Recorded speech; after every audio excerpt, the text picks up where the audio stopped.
Kai Sotto, ginulat ang buong Pilipinas nang hindi ito naglaro sa rematch versus Yokohama B. Corsairs. Akala kasi natin ay maglalaro si Kai dahil kahapon ay naglaro naman siya after he sustained a minor injury. Pero all of a sudden ay hindi naglaro si Kai kaya maraming disappointed fans. Pero this is good para sa Gilas ang pagpapahinga ni Kai sa kanilang last game bago ang November qualifying FIBA window. So in other words, sinisiguro ni Kai na hindi na ma-aggravate pa ang kanyang injury at fully healthy siya this November 22 sa laro ng Gilas versus New Zealand. Meron pa namang 12 days si Kai bago ang crucial game versus New Zealand kaya sigurado tayo na ginawa ito ni Kai para sa Gilas. At ito ang ating pag-uusapan in this video.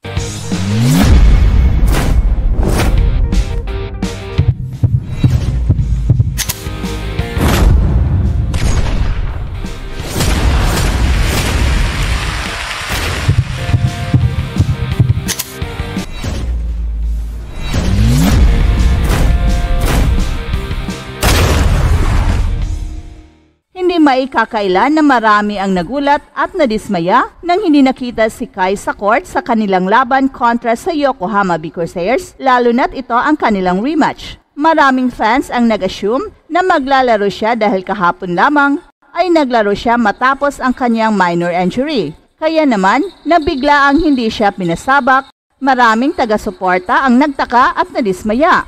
Ngunit kung susuriin natin, may mas malalim na dahilan sa likod ng desisyon na to.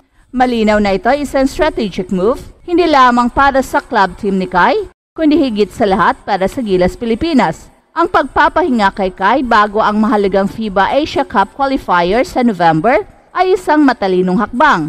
Ang laro kontra New Zealand sa November 22 ay isang crucial game at ang pagiging fully healthy ni Kai ay isang malaking asset para sa team.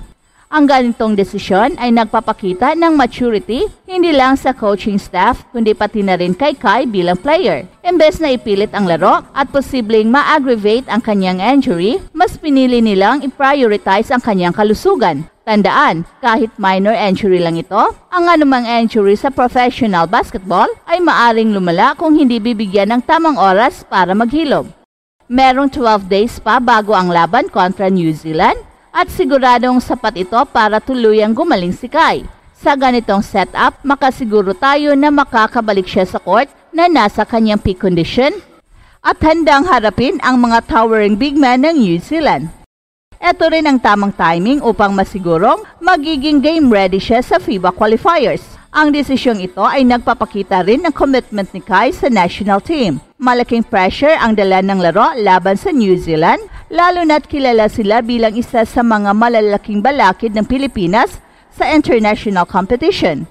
Kung gusto ng Gilas na mag-dominate sa ilalim at tumapat sa physicality ng kalaban, kailangang nasa maayos na kondisyon ang kanilang frontline na pinangungunahan ni Kai Sotto at AJ Edo. Ang pagkakaroon ng sapat na pahinga ni Kai bago ang qualifiers ay isang investment para sa tagumpay ng team. Kaya't habang maaring nadismaya ang ilang fans na hindi siya nakita sa court, mas mahalaga ang mas malaking laban na kanilang haharapin para sa bayan.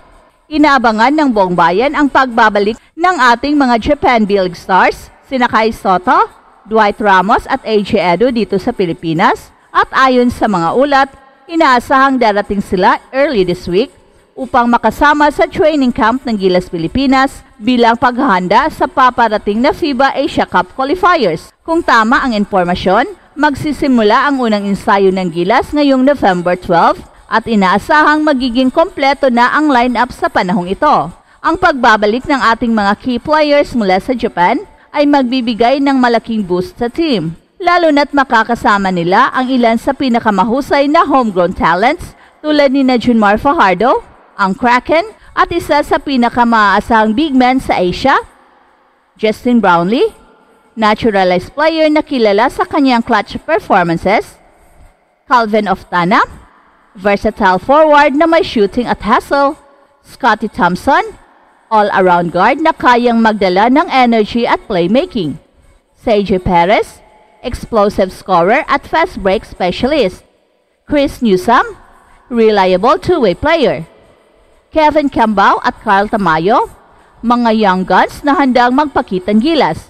At ang early arrival ni Kai, Dwight at AJ ay mahalaga para makasabay agad sila sa team strategies at chemistry. Sa mga nakarang laban, nakita na natin kung paano nag-evolve ang laro ng bawat isa sa kanila.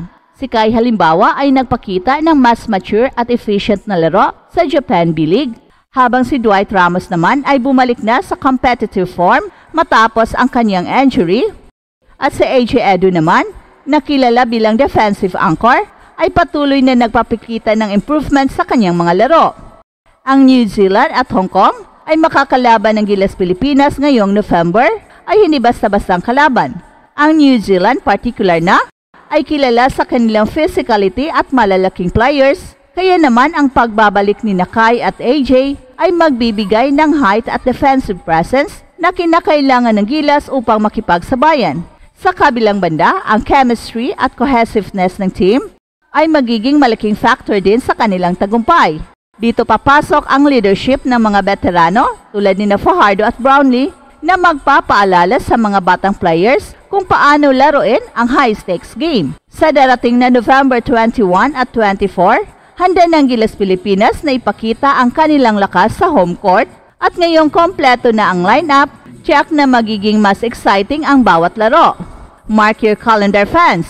Kai Sotto at ang buong Gilas Pilipinas ay nasa mission mode na at siguradong ibibigay nila ang lahat para sa karangalan ng bansa. Hey, hey, hey! Attention mga kapatrol! Get ready for an epic giveaway! Once Express Info hits 150k subscribers, one lucky winner will win the incredible Oppo Reno 11F 5G smartphone. Here's how to join. Step 1.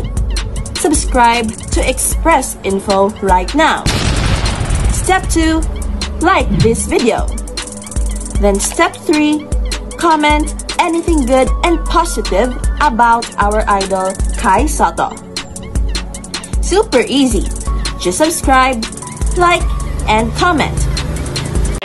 ファウルもらってもいいですね。インサイドもいいですね。カイソットでもいいかなと思うんですよね。そしてそのカイソット、そして須藤からそのカイソット、つないでますね。ゴールしたカイソット。タイムアウト近づいています。ブロックですね。タイムアウト近づいています。ブロックですね。ここはウタイグスのマッチアップ。中を通った。そしてでも自分で出していったんですが、また2人だ。そしてまた蹴る。またハマの形。河村。空いている。そしてきた。なんだこのアリウープ。詰めていきたい。ここはカイソット抜け出す。決めました。離れて守りましたカイソット。